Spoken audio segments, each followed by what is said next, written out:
Callum, and Porterfield! Oh, Porterfield has scored!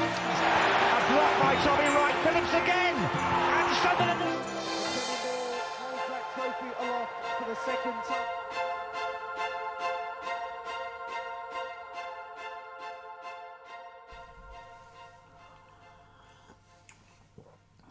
Hello all, just caught us having a cuppa. So hope you're all alright, hope you've had a fantastic Christmas and gonna have a fantastic New Year. I hope Santi's been good to you, got loads of new sun and stuff as he was for me. As you can see, I got this very unique Safc scarf which no doubt I'll need tomorrow night because it's absolutely bastard freezing. But we're back with the final video of 2024 and the 121st that we've done since the start of the year. Been a lot of ups and downs. We know that back in the last season where we had a really poor end to the 2023-2024 season, the Dodge, the Beale situation, but this season's been a breath of fresh air. Regis Labris has come in. We're currently sat in 4th place. We've had a great first half of the season and we're looking forward to having a similar kind of second half and hopefully have a promotion push. And what a way to finish the year at home to 2nd place Sheffield United. Now, after the last 2 away games, it's kind of gone either 2 ways. Be a perfect opportunity to get back to winning ways and put them last 2 performances right, or we could suffer our first home defeat of the season.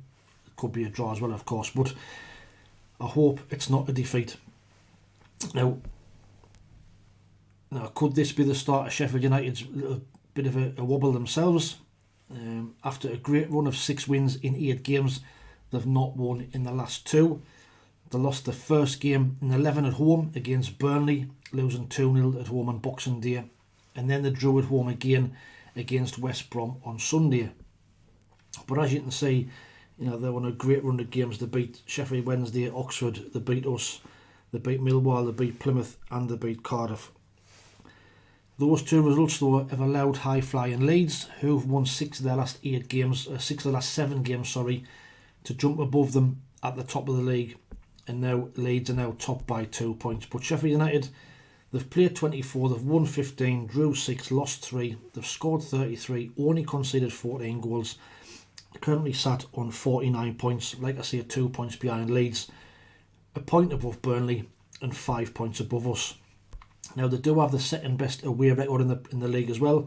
They've played 12, won 6, drew 4, lost 2, scored 16, conceded 9, and they've got 22 points. They haven't lost away from home since the 23rd of October when they were in the North East last, when they got beat against Middlesbrough 1-0.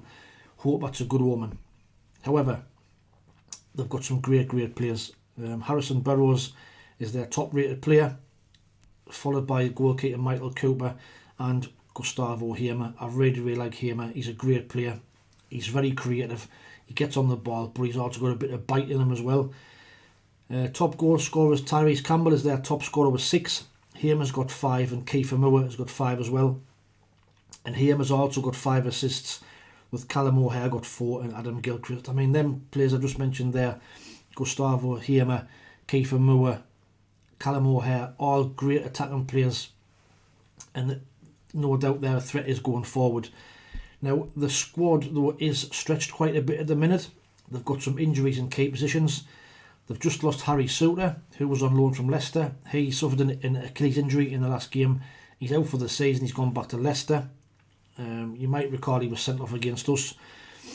Oliver Arblaster has been out for some time. I think he's got a knee ligament injury. Femi Sariti's got a calf injury. Tyrese Campbell, I think, got a hamstring injury. And I think so has Vinny Souza, who's crucial to their midfield. He's a key man.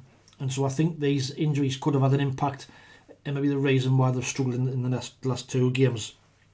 However, they will be looking to put that right against us, no doubt about it. They've also been linked in January with signing Ben Brereton Diaz.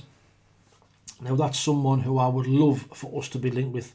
I think if we could get somebody like him, he'd be a massive shot in the arm and be a massive addition to the squad. What a player at this level he really is. He's not in favour at Southampton. He can't even get on the bench, which I found hard to believe because he is quality. But we know the step up in Premier League is massive. But at this level, he's really good, and I would love to see us, if he's available, I'd love to be seeing us in the mix trying to get him. We're still sat in 4th.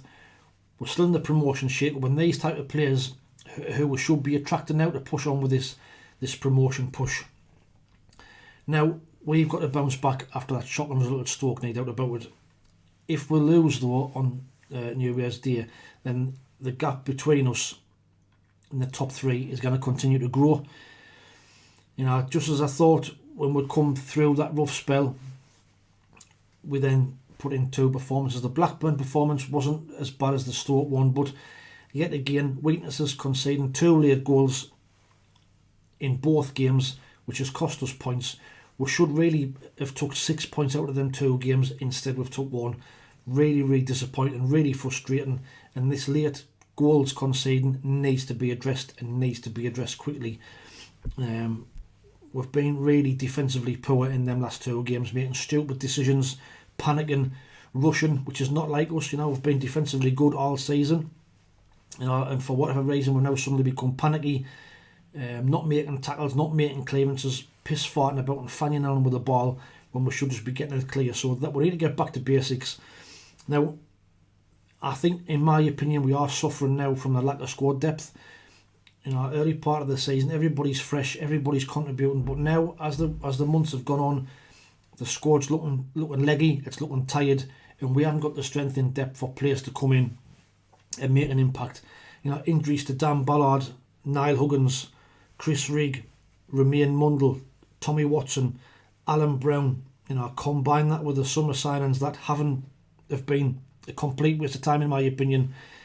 Ian Paveda, Salih Samed, Ahmed Abdullahi, not even kick the ball, and then we've been forced to play the same players week in, week out, and now we're seeing the effects of having a small squad, lacking in depth, and something that needs to be addressed in January.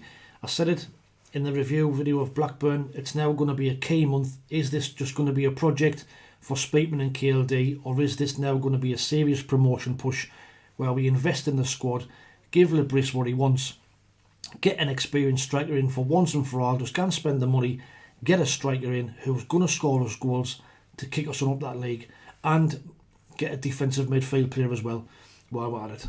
Now, with that in mind, and some players that are out of form and probably need taken out of the firing line, this is the team that I would probably pick for tomorrow's game. I'd have Simon Moore in goal, I'd have Trey Hume, Chris Mepham, Luke O'Neill and Adji Alicia. In midfield, I'd have Dan Neil, Job, Milan Alexic. I'd have Adil Elshish, Patrick Roberts and Aaron Conley up front. Now, I would take out Anthony Patterson because I think he's just suffering a little bit from confidence himself. His kicking is not improving and he's made some really bad errors, I think, in the last few games. Elijah Mienda, he's a young lad. He's been forced to play here, there and everywhere. You know, he's been on the left wing, the right wing, he's been through the middle. These last 2 misses in the last 2 games no doubt will have knocked his confidence. I think for me it's time to take him out the firing line, give him a bit of a break, because he's only going to get more criticism the more poor performances he puts in. Dennis Certain, I thought he looked really, really poor the other day. I thought he was lacking. You know, he looked as though he was running through a treacle. He wasn't anyone mine, but I just thought he looked massively unfit against Stoke. So I'd put Adji Alicia back in there, or put Alicia back at centre half and put O'Neill in left back. And Wilson Isidore the same. I think he's lacking in confidence. I mean, he's still running about, he's still trying, but he's just got no confidence at all. I'd take him out for the game, bring Conley in, give him a run, and see how we get on.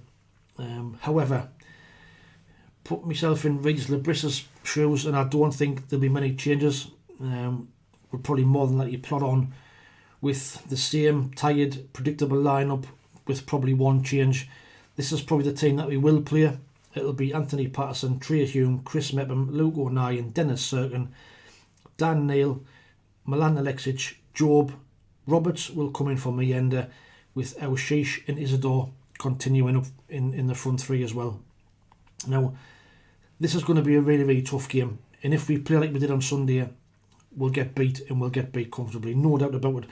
Even though Sheffield United have had 2 iffy results, I watched them against West Brom and they've still got loads of quality. So if we're not at our game, they'll beat us easy as. But now in Sunderland, we always seem to pull a result out of the bag when we're up against it. We always seem to do well. You know, we've already beat Burnley this season. We've drew with Leeds already at the Stadium of Light. So, you know, I'm hoping we can pull off a big performance and put in a reach shift and get back to winning ways against Sheffield United. It'll be a massive shot in the arm. It'll be an amazing result, because depending on how the result goes, we could either be 2 points behind them or we could fall 8 points behind them. It's a massive gap at this stage. So, you know, tomorrow's game is going to be crucial in my eyes. If we can get a draw, it's not the end of the world. But I think at home, we need to be on the front foot. We need to get at them. They may be feeling a little bit vulnerable themselves because of all these injuries. Let's get at them. Let's get an early goal. And let's see if we can get 3 points and get back amongst that top 3. Because if that gap grows to 8 points, then, you know, we're going to be still lounging around the playoffs, and chances are we might end up going the other way and drop off the playoff picture. Now, we did give them a great game in November. You know, we lost 1-0 in the 83rd minute. I think we should have won the chances we had, but we didn't take them. Same old story, which has been the pattern for the last few months.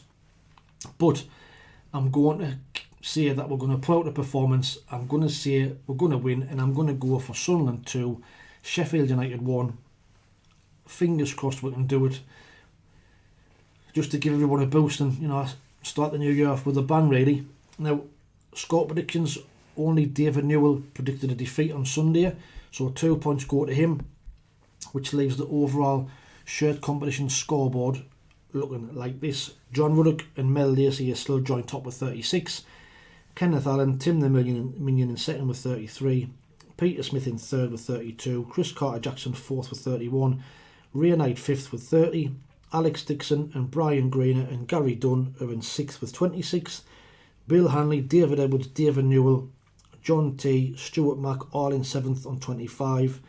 Banks and Bell, Dave Common, Elizabeth Eyre in 8th with 24 points. David Williams, Gary Hoyle in 9th with 23. And D Hall and Abraham El Mutawar are in 10th place on 21 points. So get your score predictions in the comments below. Remember, you must be a subscriber to have a chance to win that new shirt at the end of the season. So hit that subscribe button now, put your score prediction in, and see if you can get on that leaderboard. Now, other games at the weekend that affect us are, so Watford are at QPR, Burnley host Stoke, Leeds host Blackburn, West Brom are at home to Preston, and Middlesbrough are away at Hull. So the other games in and around us. You'd expect probably Burnley to beat Stoke, but then again, we were expected to beat Stoke and look what happened. Leeds against Blackburn is a strange game, because Blackburn, you know, they can beat anybody. You know, they're up and around where we are. But the way Leeds are playing, especially at home, I think Leeds will win that game, and I think they'll probably win it comfortably. West Brom against Preston, you expect West Brom to win. And Middlesbrough, again, you never know which Middlesbrough's going to turn up. Hull went and beat Blackburn at Blackburn on the day, on Sunday. Middlesbrough, you know, I think drew with Burnley, so you never know which borough's going to turn up. But hopefully Hull can do us a favour and keep them to a draw or a defeat, and then keep their points down. So the Championship, just before we go, looks like this. And so Leeds played 24 on 51 points. Sheffield United played 24, 49 points. Burnley played 24, 48 points. Us 24, 44 points. Blackburn in 5th played 23, 38 points. Middlesbrough are in 6th, played 24, 37 points. Watford played 23, 37 points. West Brom 24, 36 points. And 9th is Swansea on played 24, 33. Bristol City are in 10th, 24, and played in 33 points. But you can see we're 4 points behind 3rd, and 5 points behind 2nd. I think, like I say, it's crucial that we get back to winning ways, and get back to winning ways quickly, and cut that lead to the top 2. If we can get that back to 2 points, it'll be an amazing achievement. And like I say, going into January transfer window, it'll give us some bargaining chips to attract these big experienced players that we're going to need to push us on for this promotion push. But it's all down to Speakman and KLD. Do they have the ambition and the money to push us on? Because we'll not get a better chance sitting where we are. A couple of experienced players in now could really, really make a massive difference to the end of the second half of the season. So, you know, over to you, Speakman and KLD. You've got to go and do your stuff, and now it's time for you to step out of the plate and get us some players in. All that's left to say from me is I'd like to wish everybody a happy new year. Hope it's a great 2025 for everybody, for you and your family. Hoping to get loads of new subscribers in the new year and push the channel to be bigger and better throughout 2025. Thank you to everybody who's contributed and commented and liked and shared. The banter that we have in the comments is greatly appreciated. Keep sending us the feedback. Anything that you want to see is included in the videos, please, just drop it in the comments, and I'll have a look, and I'll try and incorporate anything what you would like to see new going forward. If you see us in the stadium, don't be shy, just come up and see. Alright, we'll have a bit of crack. No doubt, John, I'll see you tomorrow at some point in the Sheffield game. But until the match review coming out tomorrow night, or it'll probably be the day after New Year's Day, because it's a late kick-off, it'll be the next day when we do the review. But thanks for watching. Take it easy, stay safe, have a great New Year's Eve, and we'll see you soon. Ta-ra.